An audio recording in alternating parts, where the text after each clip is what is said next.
So many kids still want to grow up to be a YouTuber or a TikToker, but how would they pay their bills? Well, thousands of people do pay their bills online now.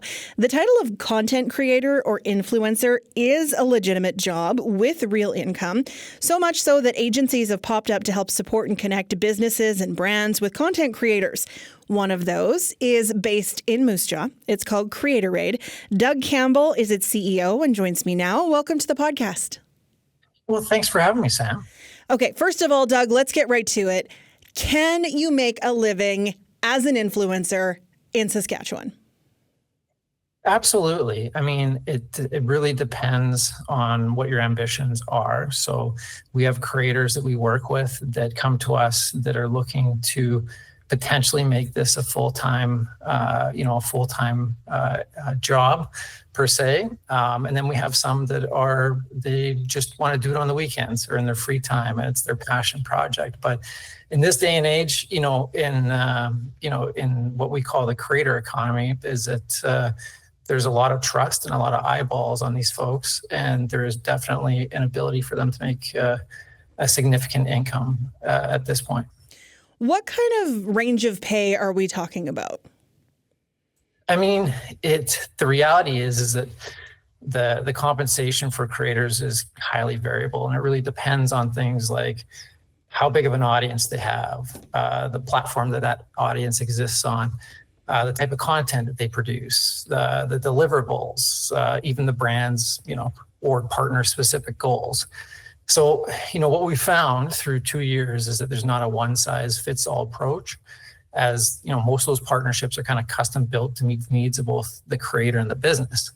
But that being said, we facilitate partnerships in the range of a few $100s to well into six figures. So it's a pretty wide spectrum. When you say well into six figures, is that one brand deal for one creator, or would that be a career figure, like an annual income? It can be one deal in specific, depending on the creator, depending on the brand per se. So that would be more of like what we would call an ambassadorship. So a brand and a creator that are really kind of getting married. So per se, so that there's a real big intersection of the content and the brand.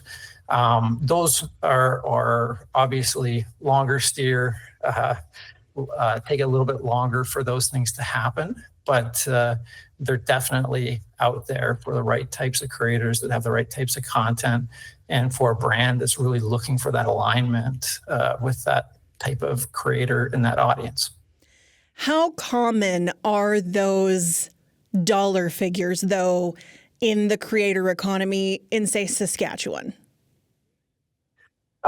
I'd say that, in Saskatchewan in specific, a lot of those brand deals are coming from, let's say, when you're looking at six-figure deals, that's multinational brands. In regional size deals, it would be less than that. So like, that's not, it's hard to say because again, that compensation is variable depending on the goal, depending on the creator, depending on the goals of that brand in specific, but it wouldn't be as common for, let's say, more of a regional brand. So you'd need like a national or international following to land a deal of that size with one brand, probably. Yeah, that's exactly it. Okay. Is it a sustainable long-term career option for a creator, or is this a make the money and get out situation? No, I think we believe in our mission to help, help empower creators everywhere. I think that it's a sustainable venture. We've seen it to be sustainable for multiple creators that are doing this full time today. There's a bunch of different ways for a creator to maybe generate that income. They come at a disadvantage though in Canada. So within Canada, the disadvantage is that they don't monetize their organic content as well. So the Facebooks, Metas, the TikToks don't necessarily pay as well for content monetization. in Canada. It's one of the things that it was on our list to advocate for. But in the U.S., as compared to their U.S. counterparts, they earn significantly more just on that organic content alone. So partnerships for creators in Canada are significantly important to allow them to continue to do what they love. So you almost need those brand partnerships because you're not making money from TikTok. You're not really making money from Facebook or Instagram. You might make some money from YouTube, but your options are certainly much more limited in Canada. Is that where Creatorade and other agencies come in to help facilitate those brand deals? Yeah, that's exactly it. We help empower those relationships and help facilitate those relationships from, both the creator side, making sure it's a great fit for their brand, but also from the brand side. And it's really an incredibly efficient way to reach highly engaged audiences. And it's a place where, in Canada at least, and probably internationally, is where they already spend a significant amount of time. The last study that we saw is that most folks are spending about 2 hours a day on social media. And if you're like me, probably that rings true as you're going through your feed at night, especially on, mobile on your phone in this day and age. So most global ROI studies, from that brand's perspective or from the local business perspective, a lot of the ROI studies do indicate that brands will earn an average of about $6.50 for every dollar spent on creator marketing.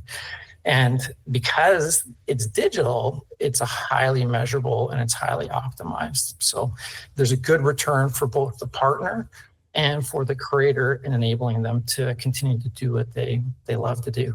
Just how big is the creator economy? There's a lot of creators. How much money is floating around in that economy? Yeah, well, that's a good question. Because these types of brand and local partnerships are becoming more common, platform differences, and how that's growing and growing so quickly is that it's quickly becoming one of the fastest growing sectors. Right now, the estimate is that there's about 33 billion, that's with a B, that's going to be spent in 2025 within that creator economy globally. Is that money spent by people like you and me being influenced by content creators, or is that money spent by brands acquiring content creators? That would be on brands acquiring the content creators. So it would include that and any of the partnerships per se. So again, a piece of that is that that's not your local, potentially the local creator that you're following isn't earning billions per se. A lot of that is spent in the top 1% of creators globally. Would take the largest market share of that. But it's an increasing category. It's set to increase probably by another 10% to 20% in the next year as well too. So with more and more attention being drawn to social, we used to say that in our business it was 20 years ago or even 10 years ago, we used to tune in to Friends on Thursday nights at 7, and it was primetime TV. Well, now when we come home, we don't have scheduled viewing. We look down at our phones and get lost with our favorite creators every night. Would you say that seeking out impactful creators has replaced traditional advertising to an extent? I think it's definitely complemented it for sure. So, as I think coming from an advertising background, all advertising works. It just depends on what the goal is. But from a creator perspective, it's a highly efficient way to get in front of a very, very engaged audience. How do you become one of the 1%? You talked about how the lion's share of the money goes to the smallest group. How does a person become part of the elite? It's really creating that following. So it's a following that has, a broader demographic. A lot of times it's international, because if it's popular here, it's generally popular in other countries as well too. But a lot of it has to just keep doing what, do the thing that you love, and be authentic. And I think that's what really resonates with both the viewer and the partner, is that these folks are authentic, and they create authentic experiences with their audiences. A lot of times everybody looks at it as like, hey, it's somebody that acquired let's say 1 million followers. It doesn't happen overnight. So a lot of times it's there's a long story to that. We have one creator that has been doing it for 10 years, and is finally seeing some significant the ability to go full time. What kind of creators do we see mostly in Saskatchewan? Oh, that's a great question, because we have all different types. So there's a lot of agricultural influencers, as we have we've got an ag dominant market. But again, we've got characters like Leroy and Leroy, and we've got tornado chasers like Ricky Forbes that, have massive audiences. And you've even got one of the biggest in Canada, in Ryan Doka, that's out of Regina there as well too. So all different types, but in specific, I'd say that agriculture influencers are a little bit different here, because we just have more of them. Mm-hmm. How does that compare to the rest of Canada and Canadian content creators? What do we see more of across the country than you would see in the States? In specific, I'd say that our unique creators in Canada focus on Canadiana, and it resonates in both the U.S. market and globally. So showing our uniqueness, across Canada is always seems to resonate even more so in other countries as it does here. So the differences between Saskatchewan and Western Canada, I wouldn't say that there's a whole bunch there. Canada to the rest of the world, it's that unique Canadiana.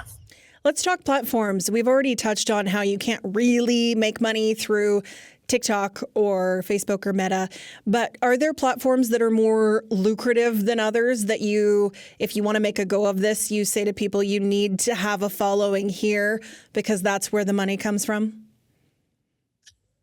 Yeah, I mean, all platforms have unique advantages, that exist within them. So Meta is definitely still the biggest and baddest. So even Facebook, if you look at the way that Mark Zuckerberg and their team has talked about it recently, is that they're really advocating to get a lot of people back onto Facebook and to use it as one of their primary social feeds. So right now, we're encouraging creators to, don't sleep on Facebook, because there's still a massive audience, still the biggest audience globally in terms of users and daily users. Instagram is definitely the middle. So that's definitely right down the center of the demographics from your 25 to 54. So that one in specific is harder to build. But once you have that following, it tends to stay with you. TikTok obviously has shot off like a bottle rocket. That in specific, is definitely a player for now and in the future. And YouTube, which has been around for forever, has YouTube Shorts, which competes with Reels and competes with TikTok's algorithm. But that one in specific has always been one of the more lucrative for creators. Just harder to build because it was long form. Now they're playing a little bit more in that short form audience. Doug, when it comes to becoming a creator, if you don't have a following yet, but you want one, Is that when you reach out to an agency? Like, when do these partnerships and things start brewing? We've seen celebrities, regional or otherwise, pick up partnerships and do advertising. But if you're just a regular person with a cool story to tell, do you need to have the following first, or can they come to you and say, hey, I think I'd be good at this? Yeah, I mean, there's a whole category.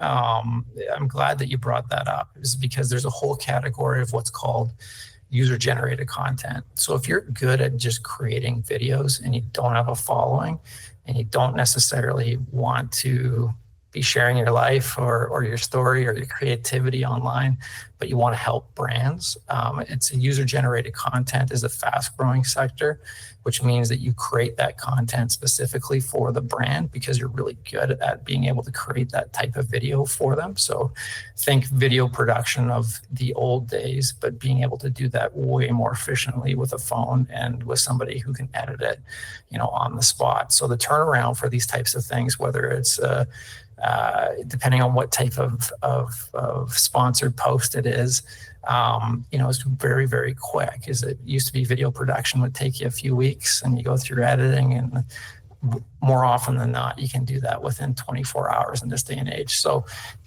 if you don't have a following, but you love to make videos, there is a route there. But I would say, from an encouragement standpoint, from an agency standpoint, when you'd reach out for help is when you have something and you're looking to try and you're looking for some help to be able to help monetize it. Last question for you, because I think that there's a lot of misconceptions around influencers and content creators. What's one thing that people just always get wrong about content creators and influencers? What's the biggest misconception? That's a good question. I'm not sure if they get anything wrong per se. Is just like a lot of times I think that when you're looking at your feed and you're looking at your feed in Canada, a lot of these creators, again, because they come at that disadvantage to some of the creator platform programs. A lot of them are doing it for the love of the game. So they're just doing it because they're creative. They love to put something out to their audience, and they love the topic or that they're talking about. And it's not necessarily, a lottery ticket for them. Everybody's doing it because they love something, or they really wanted to create something and give it life into the world. So, Doug, thanks so much for this. Yeah, thank you, Sam.